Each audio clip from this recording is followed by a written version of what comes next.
Mga tol, pinag-uusapan din to sa buong mundo, no? Itong panganib na dala ng isang asteroid na posibleng tumama, no, sa ating daigdig, mga kapatid. At ito na nga ba ang magiging katapusan ng ating saling lahi, no, ng ating daigdig, mga tol, no? Mula rito kay Random Pinas, panoorin natin, mga kapatid. Ang title nito, Handa na ba tayo? Handa na ba tayo, no? Ang tunay na panganib ng asteroid impact 2024 Y24. Ito yung asteroid, mga tol, na nadiskubre, no, na ito ay may posibilidad nga na mag-direct hit sa ating bansa, sa ating mundo, no? Hindi bansa, mundo. Ang sabi nga rito, asteroid 24 Y24 is making a close pass by Earth. But it's not the first time our planet has had a near miss throughout history. We've had several close encounters with space rocks that could have changed life as we know it. How often do these near misses happen? And more importantly, are we prepared for the day one doesn't miss? Sabing ganun. Yung isang tatama mismo, mga tol. Napakarami na kasing asteroid ang dumaan dito sa ating mundo na awa ng Diyos hindi naman tumama, no, sa ating planeta. Pero eto, mga tol, may chance, no? Alamin natin kung gaano kalaki ang chance na etong asteroid na to ay tumama o mag-direct hit sa ating planeta. Samahan ninyo ako, mga kapatid, panoorin natin tong video mula rito kay Random Pinas. Na huwag nyo rin kalimutan mag-subscribe sa kanyang YouTube channel. Nakalagay po ang link sa ibaba. At kung bago ka pa lamang dito at trip mo yung mga ganitong klaseng reaction video and commentary, huwag mo rin kalimutan mag-subscribe. Click mo na rin ang notification bell para ma-notify ka whenever na may mga bago tayong reaction video tulad nito. Alright, so huwag na natin patagalin pa. Panoorin na natin to, mga tol. Isang tahimik na gabi, late December 2024, ang mga astronomers nakasilip sa kanilang telescope sa El Socio Observatory sa Chile. Umaasang isang ordinaryong gabi lamang sa nakagawiang pagmamasid sa kalangitan. Sa halip, ang nakita nila nagdulot ng takot at pag-alala sa buong scientific community. Isang newly detected asteroid na kalaunang pinangalan ng 2024 YR4. Mabilis na naglalakbay sa space na ayon sa mga unang kalkulasyon, diretsong tatama sa ating planeta. At ang araw ng impact, December 22, 2032. No, ilang taon pa mula ngayon, mga kapatid, no? 7 years, no? 7 years pa, mga tol, kasi ito ay bago pa pumasok ang 2033 dahil December 22 to. Mga tol, ito ay may chance na tumama ng rekta, no, sa ating daigdig. Ang tanong, gaano kalaki itong asteroid na to? Kasi, mga kapatid, araw-araw, no, may mga pumapasok na mga celestial body dito sa ating daigdig, pero hindi ganun kalakihan. Kaya pagpasok pa lang sa ating pagpasok pa lang dito sa atin atmosphere natin, mga tol, natutunaw na sila, nasusunog na.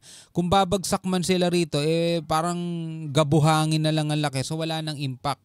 At ang araw ng impact, December 22, 2032. Sa unay maliit lamang ang tsansang tumama, isa lamang ordinaryong cosmic rock sa libu-libong batong sinusubaybayan ng NASA at ng European Space Agency. Ngunit habang dumadami ang datang nakokolekta, ang probability ng impact tumaas sa 2.3%. 1 in 43 chance na yan. 1 in 43 chance. So mataas nga ang tsansa. Kumbaga, kung tataya ka ng loto, may posibilidad kang manalo kasi 1 in 43 lang. Dahil dyan ang 2024 YR4 na ang pinakaseryosong impact threat in recent history. Halos singlaki ng isang football field. Ang asteroid hindi ganoon kalaki para tapusin ang ating sibilisasyon. Ngunit sapat ang laki nito para makapagbigay ng malaking destruction, singlaki ng Tunguska event. So hindi siya kasing laki ng asteroid na pinaniniwala ang tumama sa ating mundo na tumapos sa mga dinosaur, 'di ba? 'Yun ang ayon sa ayon sa science. Merong isang napakalaki o higanteng asteroid na may laking 10 kilometer ba o 9 kilometer ang laki na tumama daw sa Earth na dahilan kung bakit naubos ang mga dinosaur dito sa daigdig. Yun ang sabi ng siyensya. Pero ito ay singlaki lang naman ng isang football field. Hindi nga talaga siya sapat para ubusin ang ating lahi. Pero ito'y makapagdudulot ng matinding pinsala sa lugar na tatamaan nito, mga tol. Kung saan pinatag ang 800 square miles ng kagubatan ng Siberia noong 1908. Patuloy naman ang calculations sa mga scientists. Dadaan lamang ba ng walang daladalang panganib o ang Earth ba ay nasa isang collision course sa isang object na may kapangyarihang sumira ng isang syudad? Nagsimulan talakayin ng mga pamahalaan ng mga contingency plans at muling binisita ng mga space agencies ang mga idea ng kung papaano ililihis ang direksyon ng isang asteroid. Dahil sa pagkakataong ito, maaaring kailangan talaga ito. Ngunit kung may itinuro sa atin ng kasaysayan, ito ay ang Earth ay palaging target sa malawak na cosmic shooting gallery ng kalawakan.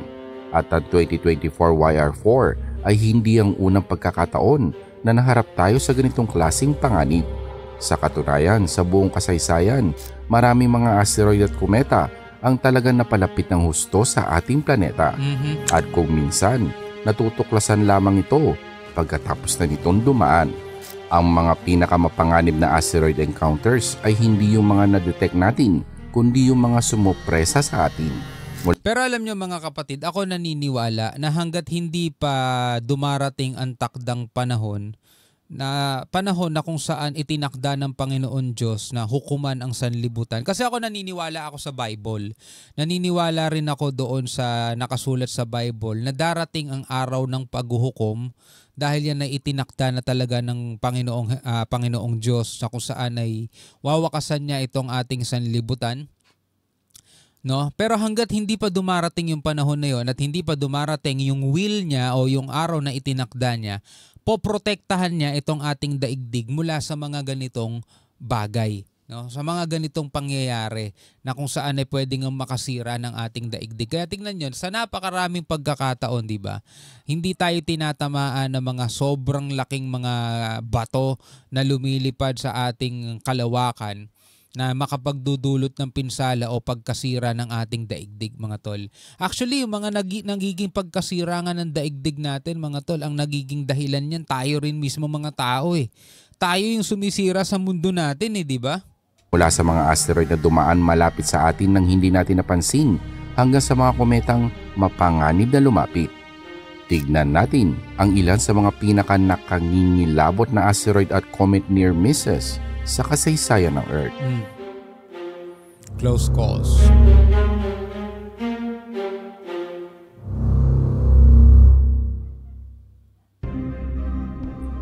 Umaga ng August 12, 1883, inoobserbahan ng isang Mexican astronomer na si Jose Bonilla ang araw. Nang may ilang UFO ang dumaan sa solar disk, ang object ay napapalibutan ng tila koronang ulap at nag-iwan ng bakas ng manipis na ulap. Nagpatuloy ang fenomeno ng dalawang magkasunod na araw, 447 na objects ang nabilang ni Bonilla. At dahil sa hindi ito may paliwanag, sinabing ito'y ibon, insekto o alikabok lamang na dumaan sa harap ng telescope ni Bonilla. Pero base sa description ni Bonilla, kaakibat ng improvement sa pagkakaintindi ng iba't ibang astronomical phenomena. Isang artikulo ang inilabas noong 2011 kung saan may hypothesis na ang mga objects ay parte ng isang kometang muntik nang tumama sa Earth. Ang katangi-tangi mga bagay sa solar system na nag-iiwan ng trails at maliwanag na ulap ay ang kometa. At kagaya ng kometang ito na naobserba noong 2006, alam na natin ngayon na ang pagkakapira-piraso ng kometa ay madalas nangyayari. Ang estimate ay ang kometa ay nagkapira-piraso sa higit 3,200 na fragments na may sukat mula 50 hanggang 1,000 meters sa diameter na dumaan malapit sa Earth sa layong hindi hihigit sa ilang libong kilometro. Kung isa lang sa mga ito ang tumama sa Earth ay magre-resulta ito sa ilang milyong casualties. Higit isang siglo ang lumipas sa kabila ng pag-advance ng teknolohiya, mapanganib pa din sa sangkatauhan ang mga hindi inaasahang banta galing sa space. Sa katunayan noong 2019, isang asteroid ang muntik nang tumama sa Earth at kahit sobrang lapit ay halos hindi ito napansing paparating ng mga scientists. July 25, 2019, isang asteroid ang bumubulusok patungong Earth sa bilis na 55,000 miles per hour. Dumaan ito malapit sa Earth sa layong 43,000 miles, mas malapit pa sa buwan. At nadiskubre lamang ito ilang oras bago ito dumaan malapit sa ating planeta. Grabe. Kung tumama ang 187 to 427 feet na asteroid na ito sa Earth, magdudulot ito ng destruction katubas ng isang nuclear explosion. Papatagin nito ang isang buong metropolitan area. Ang nakakatakot dito ay hindi ito na-detect hanggang sa mga huling sandali. At ang dahilan... Ibig sabihin, hindi pa talaga tayo ganun no? Ganun ka-safe mga kapatid, no? Dahil nga may mga ganitong asteroid, ganito kalalaking asteroid na hindi na-detect. 'Di ba? Nagugulat na lang kung kailan dumaan na, saka pa lang malalaman, o kaya kung kailan isang oras na lang saka lang malalaman. So kung hindi ma-detect, talagang magugulat na lang tayo na isang araw biglang tatamaan na pala tayo. Tulad na lamang din mga kapatid, no? Nang nakalagay nga sa Bible, darating ang araw ng paghuhukom sa oras at araw na hindi natin inaasahan. Hindi natin alam mga tol sa paanong paraan mangyayari yan, basta ang alam lang natin nakasulat sa Bible, bababa ang apoy. So apoy ang gagamitin ng Panginoon Diyos para gunawin ang daigdig. Pero hanggat hindi pa nga nangyayari, hindi pa dumarating ang araw na itinakda ng Panginoon Diyos yan, protektado tayo, no? Protektado tayo laban sa mga ganitong pagkakataon na kung saan ay pwede tayong masira dahil nga sa mga asteroid. Sabi ko nga kanina, ang sumisira ng mundo hindi mga asteroid, tayo mismo . Imagine mo kapag ang tao na baliw, pinakawalan lahat ng nuclear bomb sa buong mundo mga tol. Tayo mismo ang sisira ng daigdig natin, di ba? Tayo mismo ang wawasak nito. Nanggaling ito sa direksyon ng araw kung saan mahirap para sa mga telescopes na makita ang paparating na panganib. Isang paalala yan sa kung gaano tayo ka-vulnerable. Ngunit ang 2019 OK ay hindi lamang ang asteroid na nakalusot nang hindi natin napapansin. Ano pa? Isang taon lamang ang lumipas, August 16, 2020, isang asteroid pa ang dumaan malapit sa Earth. Mas malapit. Ito ang asteroid 2020 QG, halosing laki ng isang sasakyan. Dumaan malapit sa Earth sa layong 2,950 kilometers. Mas malapit pa yan sa ilang satellite sa orbit. Sa lapad na 3 to 6 meters, hindi ito ganoon kalaki para makapag-cause ng malaking destruction kung pumasok man ito sa ating atmosphere. Kung papasok yan sa atmosphere, liliit pa yan dahil masusunog yan . Gayunpaman, nakakaalarma pa din ang pagdaan nito. Bakit? Dahil sa muli, na-detect lamang ito pagkatapos na nitong dumaan. Kung nahihirapan tayong ma-detect ang maliit na asteroid kagaya ng 2020 QG, paano ang mga mas malalaki at mas mapanganib na asteroids? Ang tanong na iyon naging relevant noong 2013 nang ang isang di inaasahang bisita sumabog sa Russia. Umaga ng February 15, 2013, biglang lumiwanag ang kalangitan ng Chelyabinsk, Russia. Makalipas ang ilang segundo, nabasag ng napakalaking shockwave ang libu-libong bintana, nasugatan ng mahigit 1,500 na katao at nasindak ang mga residente. Grabe no, kala mo tinira ng hami-hami wave ni Goku . At ang may sala, isang 60 feet wide meteor, 60 times ang mas mabilis sa speed of sound, sumabog sa taas sa 30 kilometers, 30 times ang mas malakas yan sa Hiroshima bomb. Kung pumasok ito sa kahit kaunting pagbabago ng anggulo, mas matindi ang destruction. Ang Chelyabinsk meteor ay nagsisilbing paalala na kahit hindi tatapos ang isang sibilisasyon ng isang maliit na meteor, malaki pa rin ang pinsala. At minsan, hindi lamang sila dumadaan, tumatama sila. Sa gitna ng Siberian Taiga, bandang alas 7 ng umaga, isang malakas na pagsabog ang nagbigay ng liwanag sa kalangitan. Isang eyewitness sa layong 65 kilometers mula sa pagsabog ang nagsabing, "The sky split in two and fire appeared high and wide over the forest. At that moment I became so hot that I couldn't bear it, as if my shirt was on fire. I wanted to tear off my shirt and throw it down, but then the sky shut closed. A strong thump sounded and I was thrown a few meters." 2 dekada lumipas noong 1927 nakuna ng videong ito ng unang expedition sa lugar ng pagsabog. Mahigit kumulang 2,000 square kilometers ang kagubatan, nasa 80 milyong puno ang pinabagsak at pinadapa ng pangyayaring ito. Ang pinagkasunduan ng karamihan sa dahilan ng pangyayaring ito na naging kilala bilang Tunguska Event ay isang kometa o asteroid na hindi higit sa 200 meters ang lapad ang sumabog ng ilang kilometro sa ibabaw ng kagubatan at nagdulot ng isang fireball. Kagaya ng sa simulation na ito, nagpapaalala sa atin ng destruction na kayang dalhin ng isang bato galing sa space. Ang Tunguska Event ang nananatiling pinakamalaking impact event sa recorded history at hindi ito magiging huli dahil kahit naiwasan ng Earth ang ilang catastrophic events na dulot ng mga asteroids, hindi tayo palaging suswertehin. Diyan natin ibabalik ang tumataas sa pag-aalala sa kahihinatnan ng 2024 YR4. Dadaan lamang ba ito gaya ng mga nakaraang encounters o magiging susunod na Tunguska o Chelyabinsk o baka mas matindi pa? Maaari ang masagot sa loob lamang ng ilang taon. Sa ilang daang siglo, tinanggap na natin ang ating lugar sa kosmos. Walang magagawa sa kung anumang ibato sa atin ng universe. Pero iba na ngayon, hindi na lamang tayo nagmamasid, nagsisimula na tayong lumaban. Habang patuloy ang mga scientists sa pagtatrack ng 2024 YR4 at sinisigurado ang projected path nito, ang iba't ibang agency sa buong mundo nag-uunahan sa pagdevelop ng mga teknolohiya na maaari makapigil sa mga future impacts. Kung totoong may panganib na daladala ang asteroid na ito sa 2032, hindi na tayo mabibigla. Meron tayong mga options. September 2022, gumawa ng history ang NASA, ang Double Asteroid Redirection Test o DART. Ito ang kauna-unahang attempt na baguhin ang trajectory ng isang asteroid.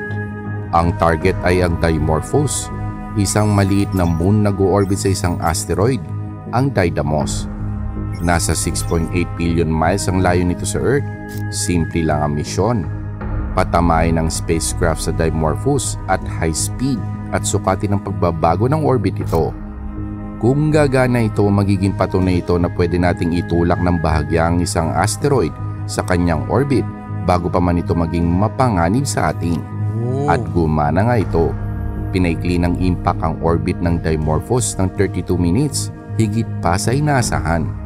Ito ay isang mahalagang sandali para sa planetary defense na nagpapatunay na ang sangkatauhan hindi na defenseless laban sa mga asteroids sa space. Hindi tayo defenseless pero nalulusutan tayo. Minsan may mga pumapasok o lumalagpas na pala nang hindi man lang natin na-detect. Yun ang problema natin. Pero paano kung huli nang na-detect ang isang asteroid? Diba? Gaya ng ilan sa mga nabanggit ko kanina, huli na para itulak sa kanyang orbit. Kung maagang madedetect ang isang asteroid, maraming paraan para mabago ang orbit ito. Ito ang ilang paraan na pinopose. Gravity Tractors, isang spacecraft ang maaaring lumapit sa asteroid gamit ang sarili nitong gravitational pull. Dahan-dahang babaguhin ang direksyon ng asteroid sa paglipas ng panahon. Solar sails at lasers, focus energy mula sa sun o high-powered laser ang maaaring makavaporize ang isang parte ng surface ng asteroid para makabuo ng maliit na thrust na babago sa direksyon nito. Nuclear explosions, pero hindi gaya ng nakikita natin sa mga pelikula na magpapalala lamang ng sitwasyon. Sa halip ay papasabugin ng nuclear missile malapit sa asteroid para maitulak ito ng bahagya. Sa mga parang ito, naniniwala mga scientists na kaya nating i-prevent ang isang asteroid impact. Yan ay kung maaga natin itong madedetect. Kung maagang madedetect, di ba? Sa ngayon, ang mga space agencies sa buong mundo sinusubaybayan ng 2024 YR4. Nagrara ng mga simulations, naghahanda ng potensyal na tugon sa maaaring mangyari. Sa 8 taon ng potensyal na impact na ito, sapat ang oras para kumilos. Ngunit kada taon na lilipas, ang pag-deflect nito mas lalong ihirap. Ang panganib ay hindi lang ang asteroid na ito. May libu-libong near-Earth objects ang nakatago pa rin, hindi pa natutuklasan sa kadiliman ng kalawakan. Paano kung ang susunod na asteroid huli na nang madiskubre? Yun. Nangyari na yan dati at alam natin ng isa pang impact ay hindi maiiwasan. Kaya't ang importanteng tanong ngayon ay magiging handa pa tayo. Yung mga ganito kalalaking asteroid, di ba? Napakamalas ng bansang tatamaan niyan kasi talaga magdudulot ng napakalaking pinsala niyan sa tatamaan. Siguro isa na rin sa dahilan kung bakit ginawa ng Panginoon Diyos na mas malawak ang karagatan, no, kaysa sa mga kalupaan. Kasi marami na pumapasok dito sa ating daigdig pero usually bumabagsak sila sa karagatan. Isa siguro yan sa mga ibinigay na biyaya sa atin ng Panginoon, no? But again, tulad nga nung sinabi ko kanina, darating ang panahon mga tol na kahit anong gawing teknolohiya ng tao, kahit na gaano pa kaumusbong ang teknolohiya ng tao, hindi natin maiiwasan yung araw ng paghuhukom na itinakda ng Panginoong Diyos kasi yun na talaga yung final, diba? Yun na talaga yung final. At pwede nyo akong tutulan, hindi gagawin ng Panginoon Diyos yan. Pero nakasulat na po kasi yan sa Bible eh. At kung naniniwala ka sa Bible, alam mo mangyayari yan sa ayaw at sa gusto ng tao, mga tol. Pero mga kapatid, no, ang tao ngayon ay sinisimulan ng sirain ang ating daigdig, which is, naman mga kapatid, palatandaan na ibinigay din ng Bible na malapit nang dumating ang araw ng paghuhukom. Tulad na lamang halimbawa ng mga gera, labanan, mga nangyayari sa ating daigdig, mga palatandaan yon na malapit na. Ngayon, pwede ka magbigay ng komentaryo mo, pwede ka magbigay ng iyong saloobin mula rito sa video na ating napanood kay Random Pinas. I-comment mo na lamang yan sa ibaba. Hanggang sa muli, ako nga pala si Shobaldi. Peace out.